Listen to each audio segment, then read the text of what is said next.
Welcome to this Frontrunners YouTube on climate change. Climate change.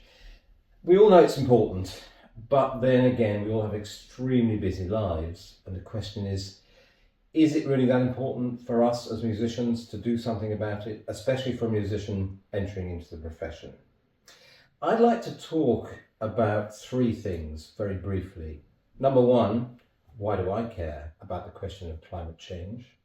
Number two, why might you as a young player do so? And number three, if you do care, what can one do about it? So number one, why do I care?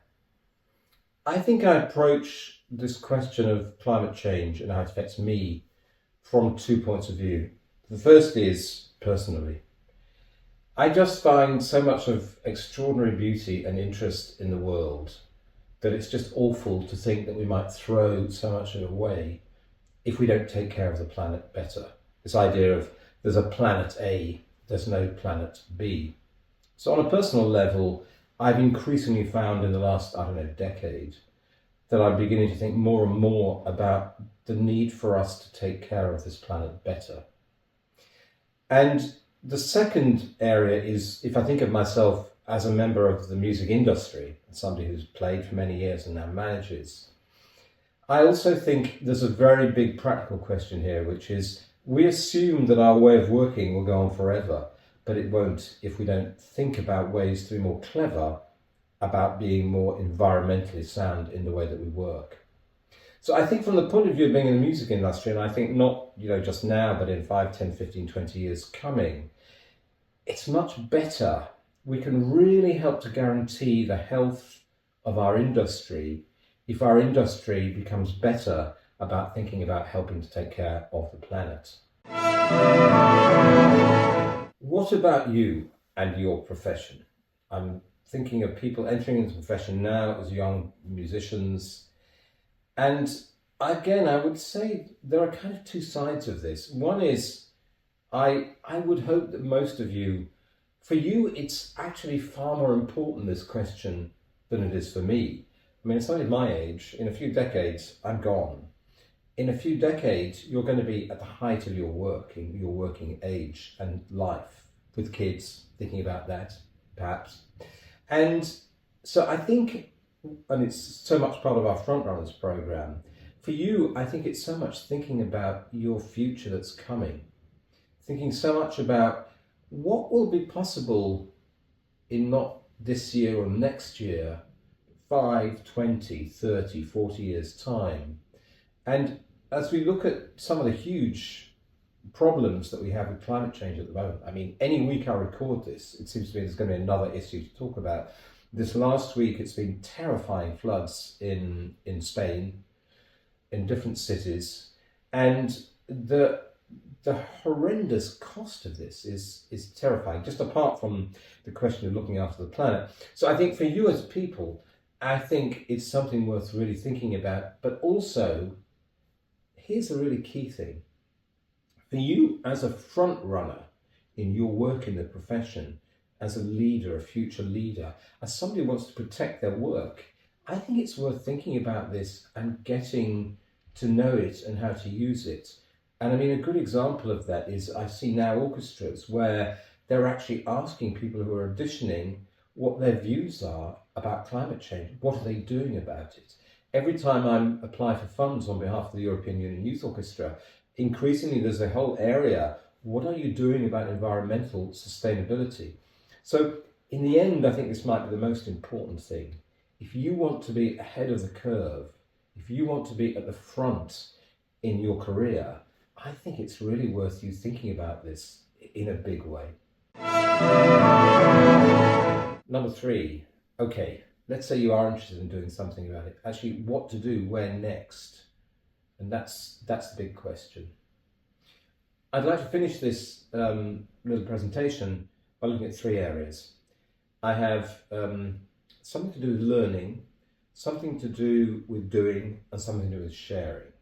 So I have 5 resources to offer you, 1 principle and 1 action. The 5 resources are, if you want to get a little bit more well involved in this, I think, first of all, have a look at the UN's Sustainable Development Goals. You can easily find this online. Here's a bit of help in doing that. Even reading through those, not the whole 5,000 word document, but there is something which is just a few pages long, and you'll see that climate change is one of those. But it's not the only one. There are many areas of the Sustainable Development Goals that I think are important for you as you make your progress throughout a career. The second area is there's a fantastic site with a beautiful name. It's called Julie's Bicycle. Julie's Bicycle began years ago, probably, I don't know, maybe even a quarter of a century ago, by somebody who felt it was important for the performing arts to really begin to take account of questions to do with climate change. They have a fantastic range of resource packs, ways to look at being sustainable in your touring, sustainable festivals, sustainable venues, and that's quite an interesting window, I would say, onto the kind of state of the art of people who are thinking and have been thinking for many years about how we can really think about this. They've got a fantastic new area they're focusing on, for example, on climate change for social justice. That's a whole other area. Let's leave that for now. The last three resources I wanted to point out are things to do with the orchestra. First of all, have a look at the EYO website. Unusually for an orchestra, we have a policy for environmental sustainability and we have an action plan. So if you look at that, you can actually download, if you want, the policy and the action plan, and you'll see some of the things that we say that we're trying to do. And you can hold us to account. You can see if we're actually doing those things. Another one, this is my fourth resource. There's a wonderful organization that started up in Germany called Orchester des Wandels, the Orchestras of Change. And they particularly get individuals from their orchestras joining together, and there are many of them, in Germany, looking at climate change and what can they do as orchestral players for the whole question of our environment. And we're about to launch our own version of that, a network across Europe called Young Orchestras of Change. And when we do that, we would be really interested in any of you that want to take this further to come and talk to us. But have a look at the German website for now. And the fifth area I was just thinking about is, this is a good example of what I was talking about. We have our Cafe Bauhaus program, where you can apply to us to do projects in your own city or your own place where you work and live. And we'll give 5,000 euros of seed money and help in developing the project. We actually have a YouTube coming up, I think, of Emily Davis, past leader, and her Cafe Bauhaus project. The strap line, the phrase for our Cafe Bauhaus is music, innovation and sustainability. And that's another good example of how organisations are beginning to reward those who are looking at the question of the environment and how to help it. So there's 5 resources. One principle. I actually think the principle that I wanted to get over is we don't have to all try and reinvent the world in a day with this. I know it can end up feeling like a huge pressure. I've got to do something about the environment. I'm already doing kind of breathing badly. Actually, I am a great follower of something that a wonderful writer on climate change, Naomi Klein, once said, which is, it's about small steps. If everybody in the world was to do a small number of small steps, we'd make a huge change. So that's why I think it's also a matter of you looking at your life and your career and saying, what things can I start with which are not so difficult? Me personally, I've given up eating red meat for a number of reasons, but one of them is to do with the environment. For me, that was not so terrible. I know for some people that would be a nightmare. But that's a small thing I can do. I've begun to use public transport much more. I've begun, yes, I do lots of flying through my work, but I'm trying to look every single time I travel. Could I do that by train? Do I need to do that journey? Last weekend, I did a talk at a conference on music, which I was asked to travel, 800-900 kilometers to by flying. And I said, no, I'll do it online. And there are lots of little ways that we can help the environment. And I think, don't try and kill yourself on this. Don't beat yourself up.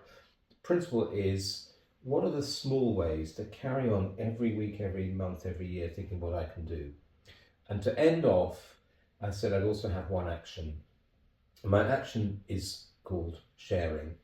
Within the EUIO, we have this, as I say, these three principles: learn, do, and share.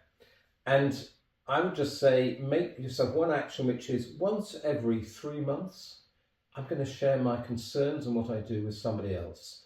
Not in a kind of angry, arrogant way, but just saying, this is my solution. So, if you want to help Planet A and at the same time help yourself, but also your career, think about what you can do for climate change. And if you've got any ideas, come and talk to us. You know where to find us. This has been a YouTube Frontrunner session. I hope you enjoyed it. Thank you.